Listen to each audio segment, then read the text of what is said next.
wahdatul wujud itu bukan kok ada wujud sama wujud terus bersatu, enggak. Ada wujud yang sejati, yang lain itu hanya cerminan dari wujud yang sejati itu. Dari situ lahirlah konsep namanya manunggaling kawula Gusti. Jadi antara pemerintah dengan yang diperintah, antara majikan dengan buruhnya, itu harus manunggal. Termasuk manusia dengan Tuhannya. Kata-kata ini nasihatnya pada Sunan Pembayat, Sunan Bayat dari Sesiti Jenar. Kawula dan Gusti itu sudah ada dalam diriku. Siang dan malam tidak dapat memisahkan diriku dari mereka. Tetapi hanya saat ini nama Kawula Gusti itu berlaku, yakni selama saya mati. Diingat-ingat ya, di serat-serat, di babat, kalau ketemu kalimatnya Sesiti Jenar, kalau dia ngomong saya mati, itu sebenarnya kebalikannya. Karena alam hidup ini bagi Sesiti Jenar alam kematian. Alam kematian besok itu justru yang hidup sebenarnya. Jadi saat ini nama Kawula Gusti itu berlaku, yakni selama saya mati. Jadi saat kita hidup di dunia ini masihlah kita boleh ngomong manunggal antara Kawula dan Gusti. Tapi nanti setelah mati tidak ada lagi dikotomi Kawula dan Gusti. Kita masih Kawula kan karena kita masih terjebak oleh tanah merah ini. Kita masih terjebak oleh fisik. Begitu besok kita terbebas dari kungkungan fisik, ya kita hidup yang sejati. Dan itu tidak ada lagi dikotomi Kawula dan Gusti, karena kita sudah ilaihi roji'un, kembali pada yang sejati, kembali pada Allah. Tidak ada lagi keterpisahan, kecuali nafas yang tidak mutmainnah, itu yang tidak bisa langsung ilaihi roji'un, harus diperbaiki lagi. Oke, terus nanti kalau saya sudah hidup lagi, Gusti dan Kawula lenyap. Yang tinggal hanya hidupku, ketentraman langgeng dalam ada sendiri. Jadi sekarang filsafat hulul itihad manunggaling Kawula Gusti itu laku. Tapi besok tidak ada gunanya, wong sudah jadi satu. Sekarang masih bilang anak al-haq, yo ingsun Gusti Allah. Itu sebenarnya masih, saya bilang tadi, masih rasanya ada jarak, masih fana, belum fana fil fana. Tapi besok di kehidupan yang sejati, ya lenyap yang sejati. Kalau bahasa Buddha namanya nirwana. Oke. Hei Pangeran Bayat, bila kau belum menyadari kebenaran kata-kataku, maka dengan tepat dapat dikatakan bahwa kau masih terbenam dalam masa kematian. Di sini memang banyak hiburan, aneka warna, lebih banyak lagi hal-hal yang menimbulkan hawa nafsu. Tapi kau tidak melihat bahwa itu hanya akibat panca indera. Itu hanya impian yang sama sekali tidak mengandung kebenaran dan sebentar lagi akan lenyap. Gilalah orang yang terikat padanya. Tidak seperti Syekh Siti Jenar. Saya tidak merasa tertarik, tak sudi tersesat dalam kerajaan kematian. Satu-satunya yang kuusahakan ialah kembali kepada kehidupan. Jadi ini ya makomnya memang sudah tinggi. Ya ndak usah diukur sama kalian, masih panjang jalanmu. Ya syukur-syukur sedikit-sedikit.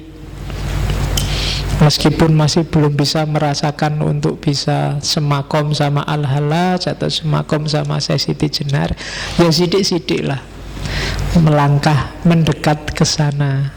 Karena memang hidup kita kan harus muter dari nalillahi wa inna ilaihi tadi. Kita harus kembali ke Allah. Jadi saya selalu bilang di banyak kesempatan, apapun yang kita lakukan, apapun yang kita ucapkan, ilmu apapun yang kita dapatkan, harusnya bisa langkah atau setengah langkah atau seperempat langkah semakin dekat pada Allah. Jadi tidak boleh ada yang bikin kita malah semakin jauh. Apa-apa yang diingat Allah. Kalau ada apapun kok malah bikin kamu semakin jauh sama Allah, berarti kamu salah jalan, kamu tersesat. Karena hidup kita kembali ke sana. Kalau kamu semakin menjauh, berarti kamu sedang salah jalan. Cepet-cepet balik, kan gitu. Jadi kiblatnya tetap pada Allah. Terus satu hal yang khas dari sesi Tignar, jadi dia punya strategi sendiri untuk membangkitkan kesadaran religius orang Jawa. Jadi sesi Tignar itu di banyak serat nanti punya banyak sekali jenis syahadat. Kalau kamu kan syahadatnya cuma satu, asyhadu alla ilaha illallah wa asyhadu anna Muhammad Rasulullah. Itu pun cuma kamu ucapkan, tidak pernah dihayati. Itu kan cuma di bibir kan, tidak pernah. Jadi yang syahadat mulutmu, rohmu belum syahadat, hidupmu belum syahadat. Di catatan saya itu ada namanya syahadat sekarat, ada syahadat paleburan, ada syahadat sejati, ada syahadat sekarat wiwitaning pati, ada syahadat sekarat hati atau syahadat Nur Muhammad, ada syahadat panetep panotogomo, ada syahadat pecating nyowo, dan seterusnya. Dan itu nanti isinya beda-beda. Saya nggak sempet kalau tak taruh satu-satu di sini kamu nanti malah bingung. Syahadatmu tetap itu aja, tapi dengan gayanya sesi Tignar. Jadi menurut sesi Tignar, syahadat itu adalah kondisi roh, bukan sekedar ucapan lisan. Jadi bukan hanya lisan, rohnya ikut, yang lahir dari akal, akalnya ikut, dan hatinya ikut. Dan gak harus bahasa Arab. Hampir semua syahadatnya campuran, susunannya Arab dan Jawa, biar murid-muridnya ngerti.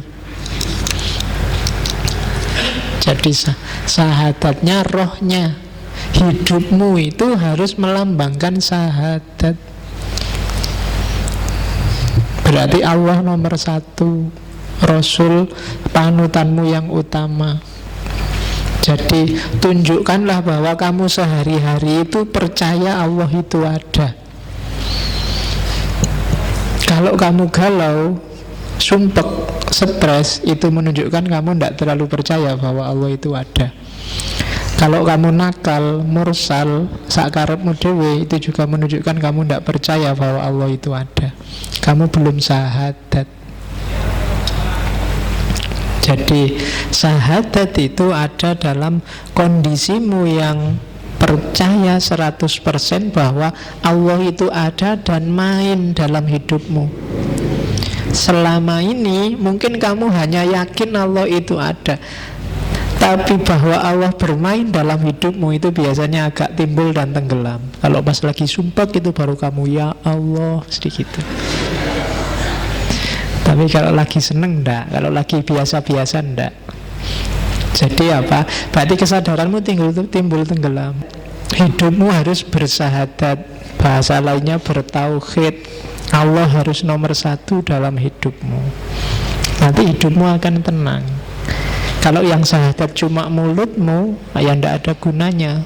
Sama kan kalau dengan yang sholat cuma tubuhmu, yang puasa cuma perutmu, yang zakat cuma dompetmu, dan yang haji cuma fisikmu, tidak ada nilainya. Orang tidak Islam juga bisa kayak gitu. Oke, terus sholat. Ini juga dikritik habis-habisan oleh sesi Tignar.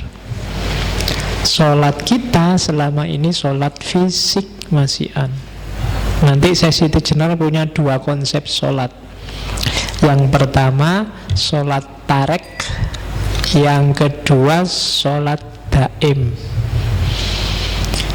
Jadi sholat tarek itu ya sholat kita sehari-hari, sholat 5 waktu itu. Jadi sholat yang kita lakukan sesuai syariat. Itu namanya sholat tarek. Iya, harus kita lakukan sesuai makom kita. Cuma ini sholat yang beneran. Tujuannya sholat yo melepaskan kita dari dunia kematian, dunia fisik, dunia jasmania. Makanya di Al-Quran kan ada sholat itu tanha anil fahsya wal mungkar. Segala yang kotor dan keji, termasuk dunia fisik, itu akan mencegah kita karena sholat. Jadi sholat tarek itu bukan sholat olahraga yang kita lakukan tiap hari itu, tapi sholat yang hakikatnya kena.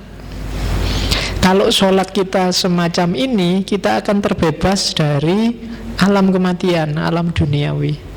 Kalau kita sudah bebas dari alam duniawi ini, kita nggak terikat lagi oleh dunia, kita akan masuk ke level sholat yang lebih atas, yaitu sholat daim. Sholat daim itu batin kita selalu dalam posisi dan kondisi sholat, kapanpun dan dimanapun. Jadi iya, fisiknya sholat, syariatnya memang ada, tapi intinya sholat kan tidak sholat untuk sholat. Nah, kalau sholat kita bagus, kita akan masuk jenjang sholat lebih tinggi. Jadi kita akan tanha anil fasa wal mungkar terus, karena sholat kita sholat daim, bukan sholat di masjid jamaah terus pulang kembali ke asal. Kan kita sering gitu. Sekaya biasa nih, jamaah sih jamaah, tapi yo keluar dari masjid aslinya kelihatan, sandal hilang. Ya, jadi kan gitu. Sholat sih rajin, tapi korupsi juga rajin, ndak apa-apa, dosa kecil. Nanti rontok sendiri kan gitu kamu. Pacaran jalan terus, kemudian maksiat jalan, dosa kecil, nanti dengan sholat rontok. Ndak mungkin sholatmu naik level kalau kayak gini. Sholatmu ada yang salah. Jadi maka Al-Quran itu nggak nyuruh kamu melakukan sholat kan, tapi menegakkan sholat. Menegakkan sholat itu berarti apa? Hidupmu harus tegak dengan dan karena sholat. Ini yang agak berat sebenarnya. Selama ini kita masih menjalankan sholat. Itu yang bikin saya Siti Jenar ketawa. Diketawain bareng-bareng sama murid-muridnya. Kalau bisa kita naik sampai level sholat daim. Sholat daim itu batin kita selalu dalam posisi sujud, dalam posisi sholat. Sholat itu kan kita merasa berhadapan sama Allah. Dalam sholat daim berarti batin kita selalu ada Allah di situ yang kita sujudi dalam kondisi apapun kita. Nah, ini yang agak berat. Tidak gampang. Kamu ngaji, kamu sebenarnya duduk, tapi batinmu selalu sujud pada Allah. Allah selalu ada di hadapanmu. Pikiranmu selalu tunduk padanya. Itu sholat daim. Ini yang agak berat. Yang ini, ajaran ini kadang-kadang disalahpahami. Ada juga beberapa muridnya saya Siti Jenar yang masih awam terus menafsirkannya berarti sholat syariat itu tidak penting. Sing penting sholat daim. Itu nanti ada beberapa di ajaran Islam kejawen. Jadi yang penting batinnya. Akhirnya maunya sholat daim aja, yang syariatnya ndak. Itu mungkin salah satu yang diprihatinkan para wali, karena memang orang belum makomnya untuk diajari yang gini-gini. Kalian aja kan juga ngawatiri nek wis ngerti ngene. Sholatmu masih bolong-bolong, ngerti sholat daim. Sing penting kan batinnya. Ngapain sholat utuh 5 waktu aja? Yang bahaya di situ. Kalau dari ngaji ini kesimpulanmu begitu, berarti ngaji ini melakukan kesalahan yang sama dengan saya Siti Jenar beberapa waktu yang lalu. Yang menangkapnya kamu harus lebih cerdas dari yang awam. Berarti apa?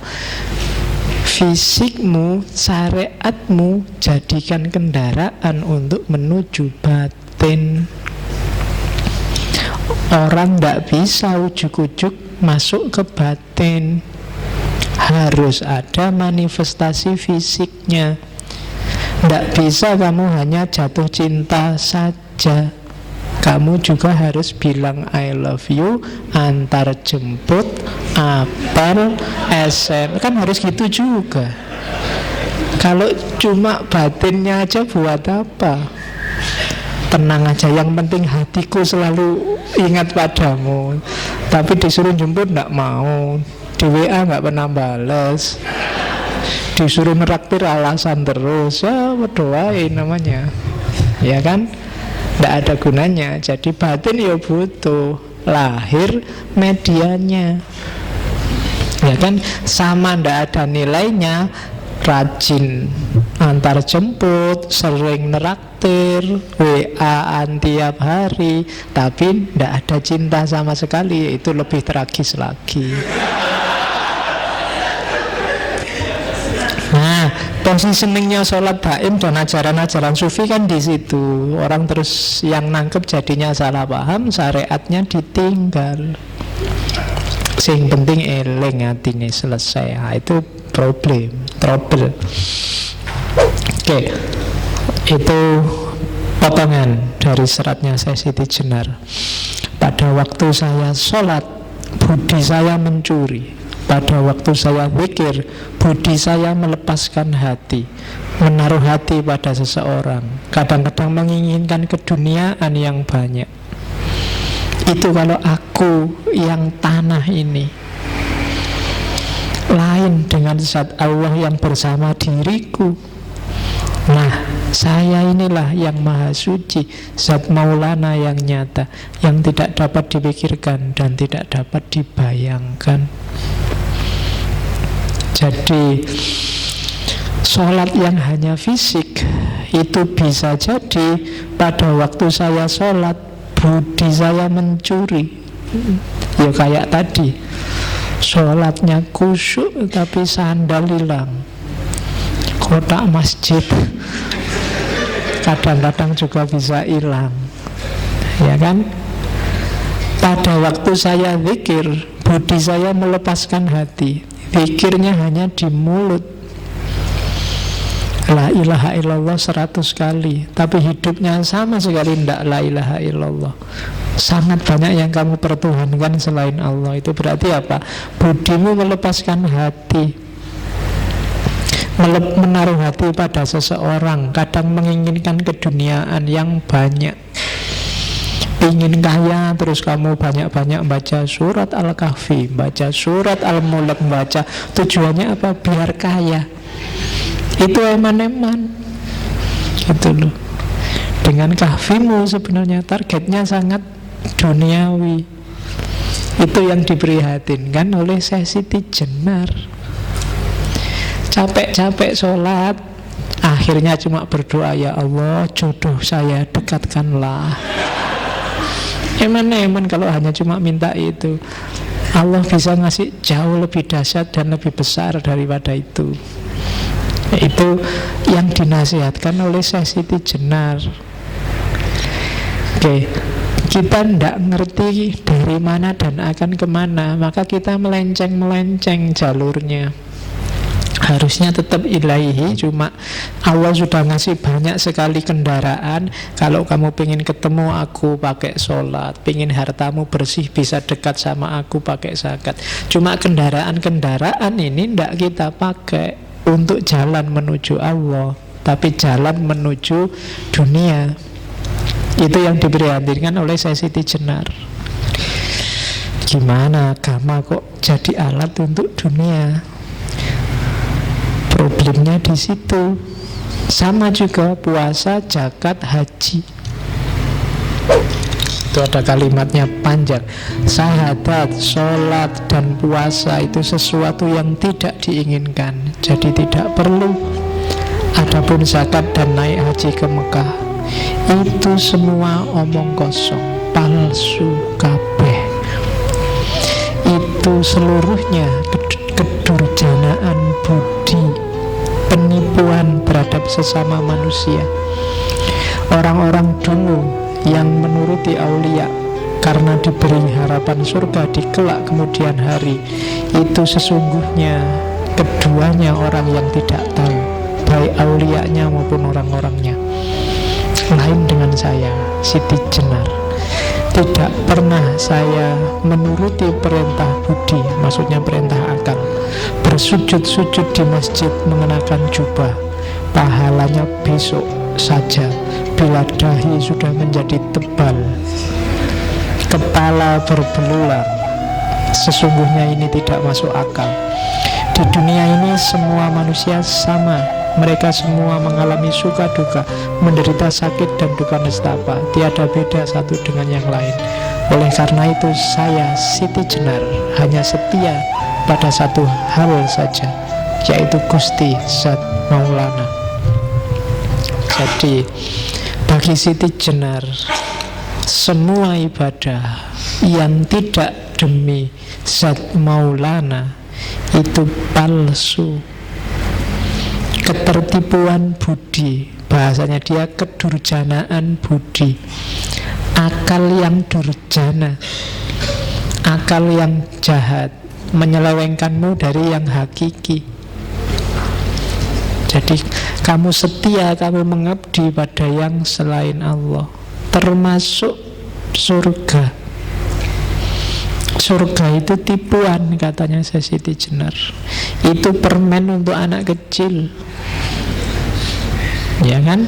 Kayak adikmu sholat yuk nanti tak kasih permen, itu surga. Jadi jangan berhenti di situ. Kita itu yang saya bilang tadi, inna lillahi wa inna ilaihi, hinya Allah bukan jannah. Jadi surga neraka bukan itu.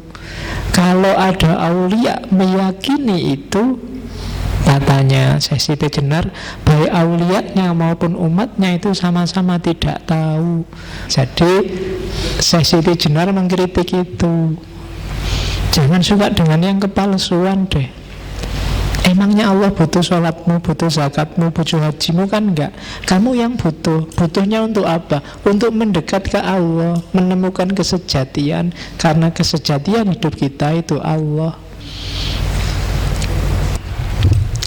Yang selanjutnya, kehidupan. Bagi Siti Jenar, hidup ini hakikatnya mati, seperti saya bilang tadi. Jadi dibalik. Jadi hidup inilah kematian, dan justru setelah kita mati, itulah hidup yang sejati. Jadi maka manusia itu bangkai yang berjalan. Tidak usah terlalu kamu berarti urusan hidup dunia ini. Wong ini urusan mati kok. Tidak penting, kamu tidak harus galau hanya karena dunia. Jadi ini dunia kematian, bukan dunia cahaya, bukan dunia kehidupan. Justru ini penjara bagi kita. Ruh kita terpenjara dalam fisik sehingga terpaksa harus melayani yang jasmaniah dulu sebelum ketemu dengan kesejatian. Maka siapapun manusia yang membanggakan keduniaannya di level apapun, maka dia bodoh. Ini dunia gelap, dunia kematian. Oke. Dunia ini menggodamu, jangan sampai kamu tergoda. Jadi kehidupan sejati adanya besok setelah kita mati. Ini juga yang kadang-kadang oleh para santrinya Siti Jenar dipahami secara berbeda. Terus mereka akhirnya apa? Merindukan kematian. Tidak apa-apa sih kalau sekedar ingin segera mati. Beberapa ceritanya loh ya, saya tidak tahu pasnya. Beberapa akhirnya apa? Ada yang begal, ngerampok, biar ditangkap, dipukuli orang banyak terus mati. Alhamdulillah lepas dari dunia. Wah, ini apa tuh is? Cara memahaminya ya kena orang awam kan sok-sok gitu. Tenang aja, berarti dunia ini kan tidak penting kan kematian. Ayo kita sakar PDW, tidak apa-apa. Mati, alhamdulillah kita ketemu kesejatian. Jadi orang memahaminya jadi salah. Padahal maunya kan pasti bukan ke situ. Maunya itu karena hidup ini kematian, maka kamu jangan jatuh cinta dengan hidup sekarang dan di sini.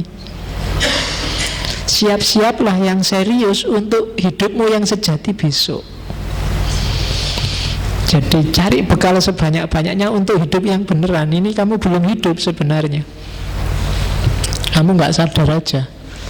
Itu kan sama kayak Ghazali yang di salah satu kitabnya tiba-tiba bilang, akal itu tidak mesti lo ya. Jangan-jangan yang sekarang kamu anggap hidup tiba-tiba bukan. Buktinya apa? Mimpi. Waktu kamu mimpi itu kan seolah-olah beneran. Pagi-pagi bangun, alah cuma mimpi kemarin itu. Sopo ngerti hidup ini juga begitu. Begitu besok kamu meninggal, terus bangkit lagi, alah ternyata yang kemarin itu ndak kayak kamu nganggap mimpi. Hidup ini juga jangan-jangan besok kamu merasa begitu, mimpi ya ternyata. Ngapain kalau mimpi kemarin begitu susahnya jungkir walik, gegeran, tawuran, cuma mimpi aja kok. Seserius itu kita. Nah itu kan Ghazali nyindirnya begitu. Jadi ya makanya hidup ini kematian, katanya Siti Jenar. Jangan dianggap terlalu serius. Apapun yang terjadi, baik kenikmatan atau kesedihan. Jadi kalau ada yang mendakwahkan, memamerkan surga dan mengancamkan neraka, katanya Siti Jenar, neraka dan surga itu ya sekarang di dunia ini. Ketika kamu seneng mendapat banyak nikmat, hidupmu tentram, nyaman, itulah surga. Kalau hidupmu kacau, uang ndak punya, hidup sengsara, kebutuhan gak tercukupi, itulah neraka. Gak usah pusing-pusing, nunggu besok lah kalau masuk surga. Surgamu itu bisa ketemu sekarang, nerakamu juga bisa ketemu sekarang. Kuncinya apa? Batinmu. Gak ada hubungannya sama fisik. Ada loh yang nggak punya apa-apa, apalagi mikir pacar buat makan aja dia, tapi batinnya tenang. Itulah surga. Tapi ada yang pacare wis ayu, duite akeh, kebutuhan semua terpenuhi, IP juga 4,5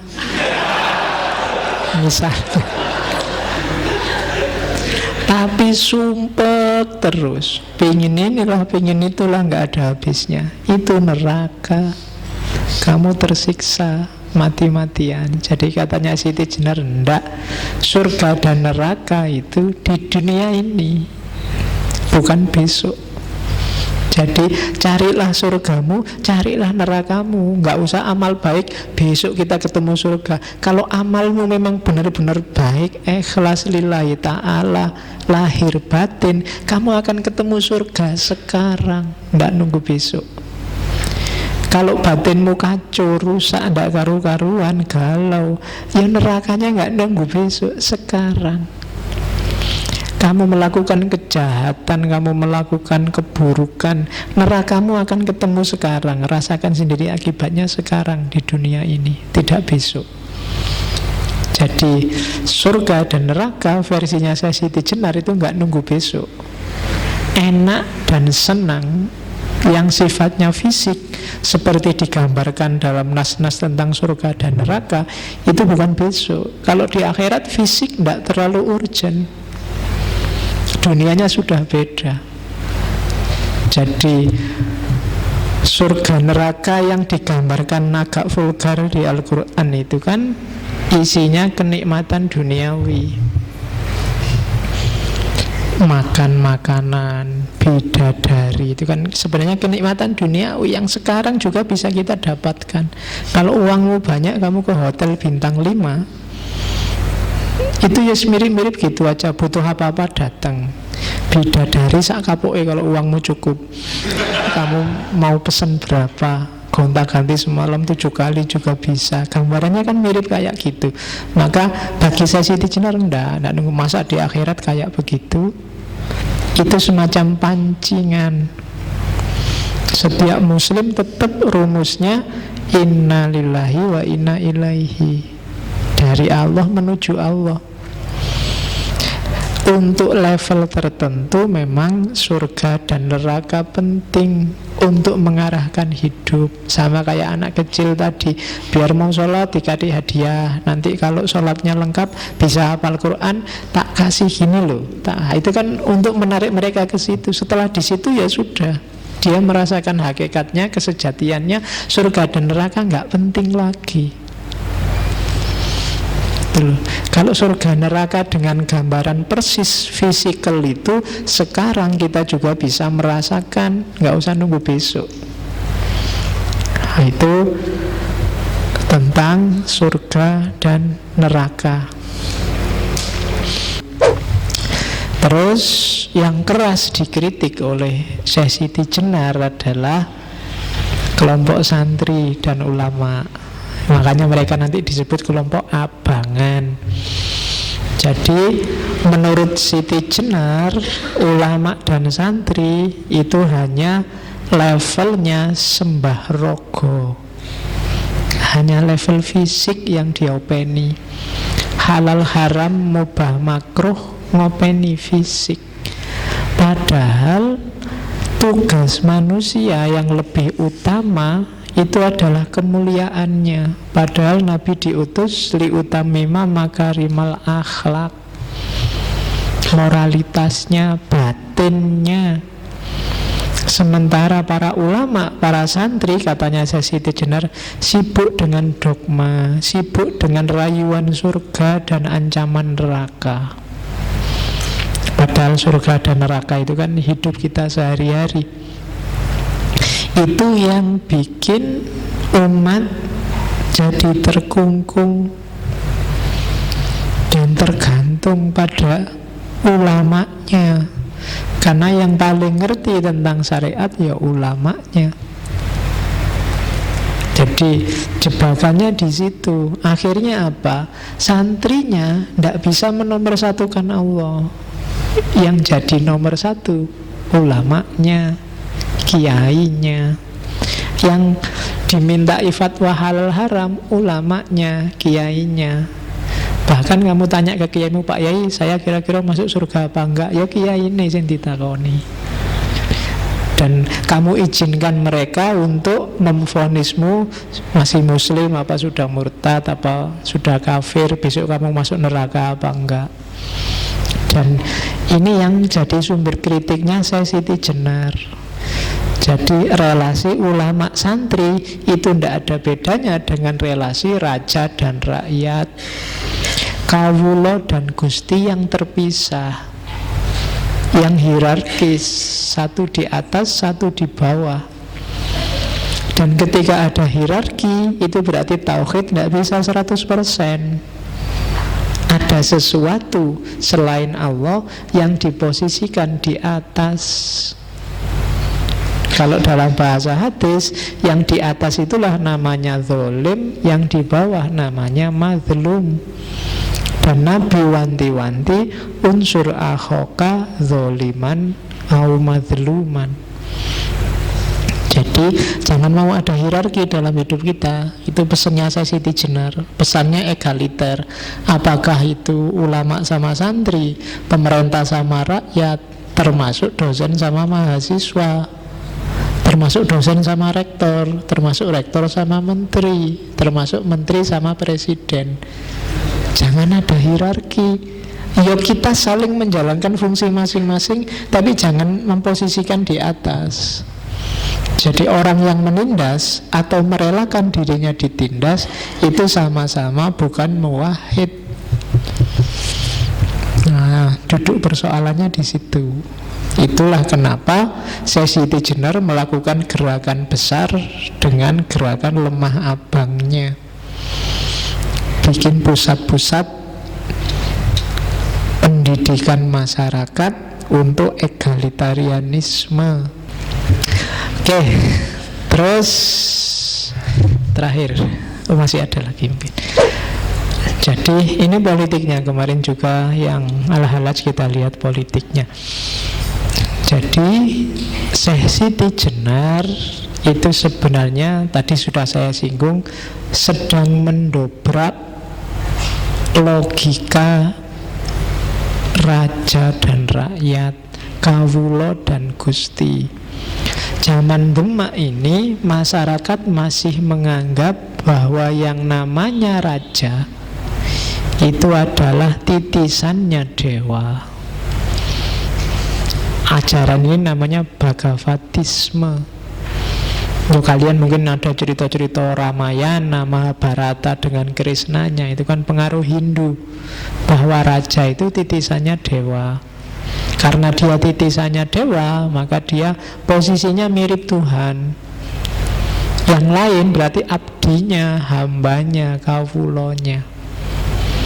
Nah, Syekh Siti Jenar muncul dengan gerakan sosialnya untuk memberantas pandangan ini. Jadi tidak, raja juga manusia biasa kok. Tidak harus orang jadi kawula di hadapan raja. Kita hanya kawula di hadapan Allah. Allah lah penguasa tunggal, bukan raja. Jadi egalitarianisme semacam ini yang disebarkan oleh Syekh Siti Jenar. Ya mesti aja ini menggelisahkan luar biasa bagi raja saat itu. Maka dipakailah MUI-nya saat itu, Dewan Wali Songo, untuk menyidangkan Siti Jenar. Dan jangan salah, Wali Songo itu ya 9 wali, tapi itu semacam MUI memang hari ini. Tapi ya tidak ngumpul bareng Sunan Ampel sama Sunan Muria. Nanti di fase tertentu Sunan Ampel sudah nggak ada, nanti diisi Sunan siapa lagi, dan jadi semacam dewan para wali. Jaraknya agak jauh, sekitar 200-an tahun antara wali awal sama wali akhir di cerita wali-wali itu. Dan beberapa kadang tidak nyambung cerita-ceritanya, karena memang mitos-mitosnya banyak seputar Wali Songo. Tapi mereka pasti ada. Jadi tidak berarti terus kalau banyak mitosnya terus tidak ada, enggak. Mereka pasti ada. Buktinya apa? Jawa yang hampir 100% Islam. Itu kan Islam itu masuk ke Indonesia sekitar abad ke-7, tapi sampai sekitar abad ke-12 jumlah umat Islam tidak ada 10%-nya. Nanti sekitar abad 12 itu baru datang para wali ini. Tidak ada satu abad setelah itu hampir semua orang Jawa jadi Muslim. Itu bukti suksesnya dakwahnya Wali Songo. Ya meskipun intrik-intrik politik kecil pasti terjadi. Jadi Syekh Siti Jenar ini masuk di kritik pada kerajaan. Jadi maka ya tidak heran terus dia dibenci oleh raja. Dipanggil menghadap pun dia tidak mau. Karena bagi dia yang bisa manggil aku ya hanya Allah. Wong aku sendiri nih ya Allah, malah dipanggil, gimana? Nah itu yang ada di Syekh Siti Jenar. Maka dia terus dianggap makar. Akhirnya dia tidak dipanggil, tapi didatangkan ke sana para wali. Sampai kemudian Sunan Bonang yang datang langsung menjemput. Dan nama Syekh Siti Jenar mulai populer ketika Sunan Bonang memperkenalkan beliau ini loh, Syekh Siti Jenar. Nama Siti Jenar diperkenalkan di depan para wali. Meskipun di sidang pertama itu sebenarnya nggak langsung dieksekusi, dikasih masukan, cobalah nggak usah gitu lagi, kasihan masyarakat yang masih awam dan seterusnya. Itu masih ada jangka waktu setahun sebelum dieksekusi. Di jangka waktu setahun ini Sunan Kalijogo yang disuruh ngawasi. Nanti mungkin ada yang pernah lihat filmnya Syekh Siti Jenar Sunan Kalijogo. Meskipun dramatisasinya banyak, tapi ilmunya sebenarnya agak mirip Sunan Kalijogo sama Siti Jenar ini. Meskipun kemasannya agak berbeda. Sunan Kalijogo lebih halus, pakai media budaya. Sementara Syekh Siti Jenar agak frontal. Itu yang bikin banyak awam salah paham. Tapi kandungan ajarannya kalau diteliti sebenarnya nggak jauh. Dan setahun itu terjadi banyak diskusi, banyak adu pendapat antara Siti Jenar sama Sunan Kalijogo. Oke, Terus ini terakhir, kenapa kemudian banyak sekali mitos-mitos yang jelek-jelek justru muncul ke permukaan? Ada analisis lain bahwa cerita Sunan Kalijogo ini yang jaraknya 200-300 tahun setelah cerita itu kok jadi banyak mitos. Itu ada analisis bahwa cerita ini, cerita Syekh Siti Jenar yang dieksekusi itu dipakai oleh Sultan Agung untuk membangkitkan moral pasukannya. Jadi kan Syekh Siti Jenar itu terahnya, jadi murid-murid besarnya yang tadi Ki Ageng Pengging sampai Joko Tingkir dan keturunannya itu kan nanti dilanjutkan di Mataram Islam yang sekarang jadi Jogja dan Solo itu. Nah, jayanya kan zaman Sultan Agung. Nah, zaman Sultan Agung untuk menyebarkan kekuasaan itu kan menyerang daerah-daerah Surabaya, Pasuruan, itu kan diserang untuk ditaklukkan. Sebagian besar daerah-daerah ini adalah miliknya para wali, Giri, Tuban, dan lain-lain. Itu kan daerah-daerahnya para wali. Para prajurit ini kan muslim juga semua, cuma ya agak gimana kalau harus bertarung sama saudaranya sesama muslim, apalagi tempatnya para wali. Nah, untuk membangkitkan semangat biar mau bertarung ini, cerita-cerita mitos tentang tentang Syekh Siti Jenar yang dieksekusi, yang diganti anjing dan macam-macam diangkat. Dengan cerita ini pasukan Mataram yang pedalaman ini kan agak panas ini.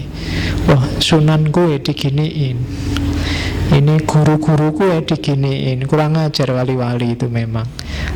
Semangat bertarungnya bangkit. Maka mereka siap untuk tarung meluaskan wilayah jajahannya Mataram saat itu. Jadi ada analisis semacam itu, dan itu ya masuk akal saja. Karena politik itu kan memang caranya selalu begitu. Ya kayak gimana Orde Baru memanfaatkan mitos PKI, gimana zaman Soekarno memanfaatkan mitos revolusi dan yang sejenisnya, gimana zaman reformasi memanfaatkan mitos demokrasi dan jadi macam-macam, mitosnya banyak. Jadi kadang-kadang yang masuk ke memori masyarakat itu yang mitos-mitos, bukan yang ajarannya. Maka yang ada di kepalamu Syekh Siti Jenar itu kan kebanyakan cerita-cerita mitosnya, mulai dari cacing lah, mulai dari dibunuh diganti anjing lah, mulai yang itu. Sementara ajaran-ajaran bagus tadi tidak muncul, sehingga orang cepat nganggepnya pokoknya dia sesat, alirannya Al-Hallaj, ngaku Tuhan, titik. Nah, itu yang terjadi di kita selama ini. Jadi yang jelas ceritanya agak mirip dengan Al-Hallaj. Beliau dieksekusi, entah kemudian memilih kematiannya sendiri kayak di bukunya Pak Munir itu, atau dieksekusi, atau mungkin ada jalan lain. Tapi yang jelas dia harus berkorban demi ilmunya, demi ajarannya. Sama kayak Al-Hallaj, sama kayak Sokrates. Oke, saya kira itu yang Siti Jenar. Kurang lebihnya mohon maaf. Wallahu a'lam bishawab, wallahul muwaffiq. Wassalamualaikum warahmatullahi wabarakatuh.